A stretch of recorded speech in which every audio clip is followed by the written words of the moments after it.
जो ये मेवात में घटना हुई है विगत दिनों, तो उसमें जो हम लोगों पे जो बजरंग दल द्वारा शोभा यात्रा निकाली जा रही थी, तो जो पथराव हुआ है, गोलीबारी हुई है, उसके विरोध में आज हमने प्रदर्शन दर्ज किया है। हमारे विश्व हिंदू परिषद का आदेश था कि पूरे भारत में, खाली गाजियाबाद नहीं, पूरे भारत के सभी जिलों में ये विरोध प्रदर्शन हुआ है और बहुत ही बड़े स्केल पे हुआ है।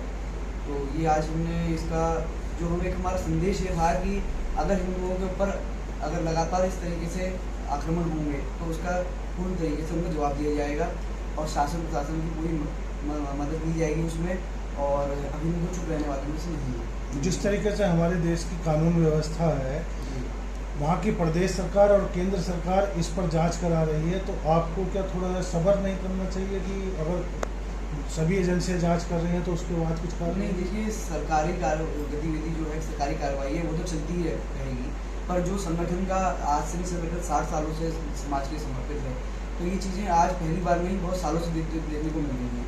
तो इसका जो संगठन तो हमेशा हिंदुओं के संरक्षण के लिए विश्व हिंदू परिषद ने कार्य किया है सालों से, तो वो हमेशा करता रहेगा। सरकारी कार्रवाई अपनी जगह चलती रहेगी, पर विश्व हिंदू परिषद का अगर हिंदुओं पे कोई भी आँच आती है तो विश्व हिंदू परिषद हमेशा फ्रंट लाइन पर आगे, ये भी हमारा आह्वान है, इसमें कोई हमारी कार्रवाई आह्वान है। हमने किसी को नुकसान नहीं पहुंचाया, किसी संपत्ति को नुकसान नहीं पहुंचाया, किसी समुदाय को नुकसान नहीं पहुंचाया। हमारा जो भी हमारा प्रदर्शन था वो हमारा शांतिपूर्वक था। हम लोगों ने किसी के साथ कोई वो बुरा नहीं बोला, गलत नहीं बोला।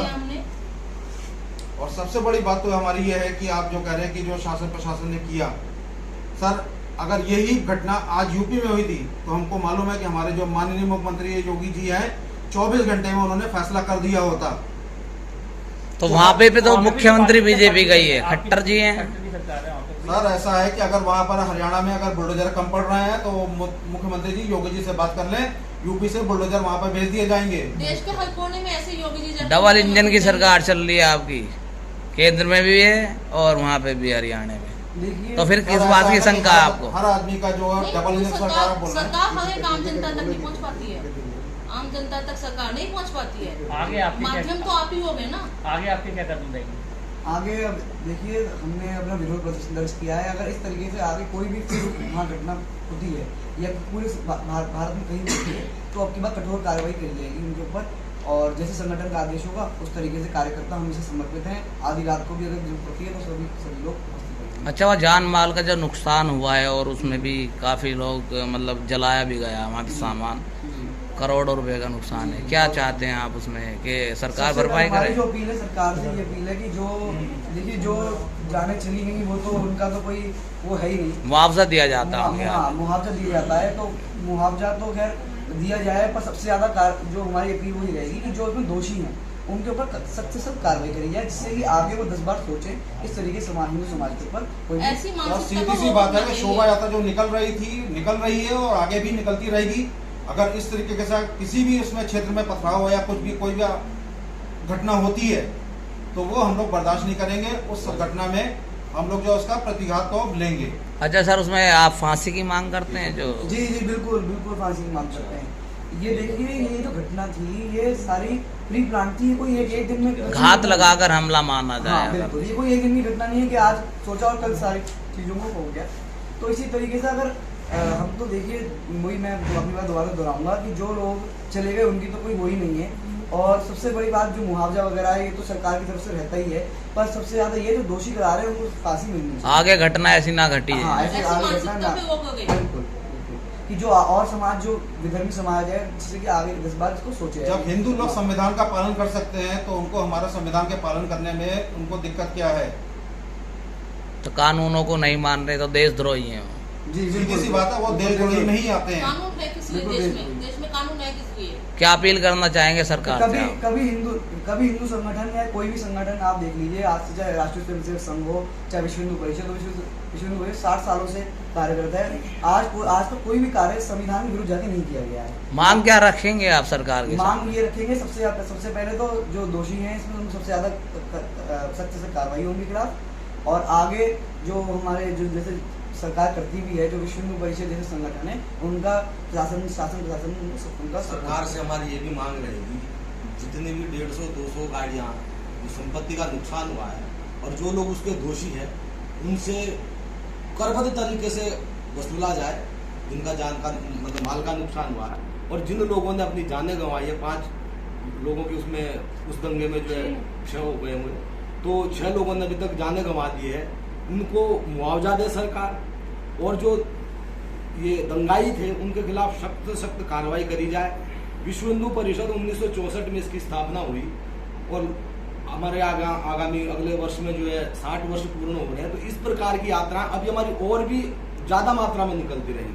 अच्छा, प्रत्येक व्यक्ति की जिम्मेदारी सरकार की होती है, यदि उसे कोई क्षति पहुंचती है तो सरकार उसकी जिम्मेदारी लेती है। मैं एक बात इसमें सरकार का क्या रोका अगर देखा जाए? हाँ, तो सरकार का यही है कि भी जिनका भी नुकसान हुआ है और जो लोग इसमें दोषी हैं उनसे वो वसूलें, और उनको जो उस चीज का मतलब जितना उनका बनता मुआवजा उनको जो दिया जाए, और वो उनसे वसूला जाए दोषियों से।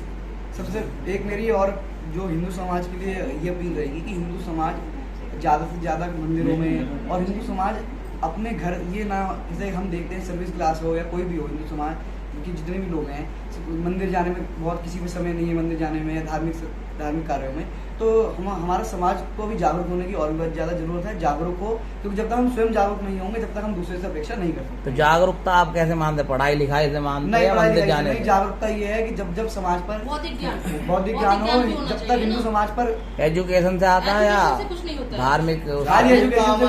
जागरूकता हमारी धार्मिक जागरूकता है, राष्ट्र हित में हमें जो भी राष्ट्र हित, एजुकेशन नहीं लेनी चाहिए? एजुकेशन चाहिए, क्यों नहीं चाहिए? शिक्षा तो सर्वोपरि है, ये सर्वोपरि है। उसके साथ साथ अपने देश, अपने धर्म, अपने ग्रंथ, धार्मिक ज्ञान की बात कर रहे हैं आप? धार्मिक ज्ञान देखिए, संस्कृति ज्ञान, धार्मिक ज्ञान जो है, धार्मिक ज्ञान जो अपने सचेत है, लेकिन अपने पीछे जो हमारी संस्कृति चलाई है उनको, लेकिन हमें अपने आप को पीछे कहीं भी नहीं दबने देना है। कोई हम पे हावी होता जाएगा, हम उसको जवाब भी ना दे, इतना तो अपना राइट बनता है। लेकिन कानून है देश में, कानून अपना काम कर रहा है। क्या कानून हिंदुओं के लिए है? जो विशेष समुदाय है उनके लिए कोई कानून नहीं है। अगर वो कानून के दायरे में रहकर काम करते हैं तो हम उससे पहले करते हैं, अगर वो कानून तोड़ते हैं तो इसके लिए फिर हम भी बंधे हुए नहीं हैं। इस प्रकार 1% भी नहीं बंधे हुए। विधर्मी लोगों के लिए 2012 में कबाल कांड मुजफ्फरनगर हुआ था। विपरीत सरकार थी उस समय की। जब हिंदू समाज एक हुआ तो वही लोग 24 घंटे के अंदर सरकारी तंबुओं में मिले। अगर इस प्रकार की घटनाओं में अभी भी ये रोक नहीं करेंगे तो दोबारा वही स्थिति हम हर जगह पैदा कर सकते हैं। हमारे सैकड़ों लाखों कार्यकर्ता पूरे भारत में अपने धर्म के लिए, देश के लिए निष्ठा से काम कर रहे हैं और लोगों को जन जागरण का काम कर रहे हैं। तो ये चेतावनी है आपकी? बिल्कुल चेतावनी है, बिल्कुल चेतावनी है। और इसमें जो सबसे बड़ी एक बात और भी जो आपने हमने जागरूक जरूरी है एजुकेशन का। जो माँ बाप है उनको अपने बच्चों को 15 मिनट से 20 मिनट का समय दें रोज, और उनको अपनी संस्कृति, धर्म के बारे में बताएं कि हमारा अपने धर्म के लिए भी कुछ कर्तव्य है, वो उन्हें पालन करना चाहिए। आजकल के चाहे वो पेरेंट्स की बात करूं चाहे वो अपने बच्चों को इस तरीके की ज्ञान नहीं देते। सिर्फ उनका जो ध्यान रहता है वो एजुकेशन के ऊपर रहता है, पर साथ में धार्मिक ज्ञान भी उनके माँ बाप द्वारा मिलना चाहिए। नौकरी पाने के उसमें रहता है, नौकरी चाहिए, नौकरी जरूरी है जीवन यापन के लिए, पर समाज के प्रति हम सबका, चाहे वो देखिए जो बच्चा होता है वो धीरे धीरे करके बड़ा होता है, उसकी धीरे धीरे जिम्मेदारियां बढ़ती हैं।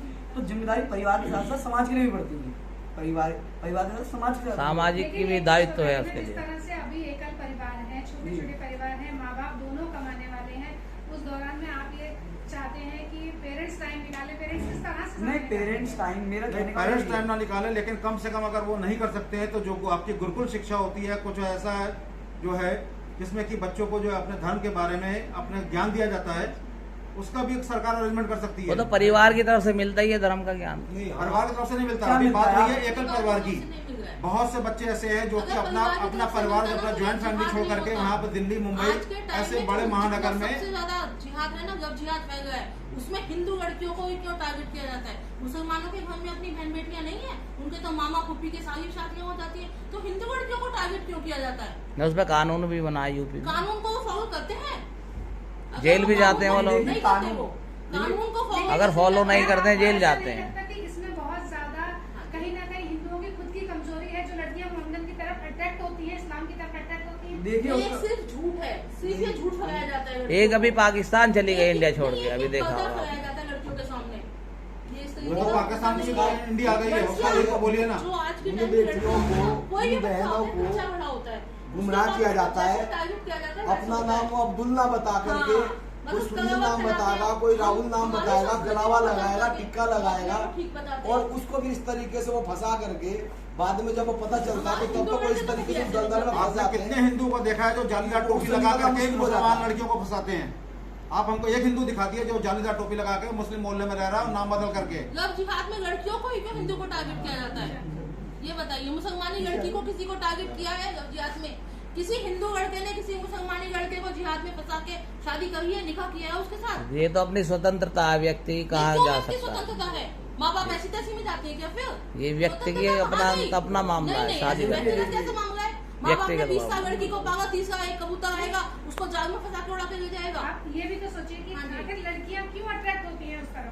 नहीं, ये दूसरे साल में बच्चियां जो होती 18-20 की 18 नहीं हाँ कमी है, आप ठीक कहते हैं। हाँ, जागरूकता की जागरूकता की कमी है, जागरूकता की कमी है। 18 और 20 साल स्वतंत्रता ज्यादा है अपने यहाँ, ये कह सकते हैं आप। ये नहीं कहेंगे आप जागरूकता नहीं। हमने अपने बच्चे हमारे यहाँ पे स्वतंत्रता ज्यादा नहीं है। सिखाया है, हमने सीधा उनको रखा है कि आप जो है किसी के ऊपर भरोसा करिए, और जो विधर्मी है वो भरोसे के लायक नहीं है, वो हर बार भरोसा तोड़ते हैं हम लोग का। तो स्वतंत्रता ज्यादा है आपके यहाँ, इसका मतलब ये हुआ। बात स्वतंत्रता की नहीं है, बात है हमारी परिवेश की। हम बच्चों को क्या सिखा रहे हैं? हमने बच्चों को नहीं सिखाया है कि तुम किसी के ऊपर जो है शक पैदा करो या कुछ गलतफहमी पैदा करो। मानसिकता हमारी नहीं है, नहीं हमारी जिहादी इस वजह से हमारे बच्चों के अंदर वो कट्टरता नहीं आ पाती, इस वजह से हमारे बच्चे बहक जाते हैं। हमारे घर में बकरे मुर्गे सब नहीं काटे जाते, भैंसा और गाय नहीं काटी जाती है, वहां पर उनके घर में कटती है। उनके बच्चों को सिखाया जाता है काटो काटो काटो। एक छोटा सा 2 साल का बच्चा भी काटने की प्रैक्टिस करता है, चाहे भले उससे चाकू ना पकड़ा जाए।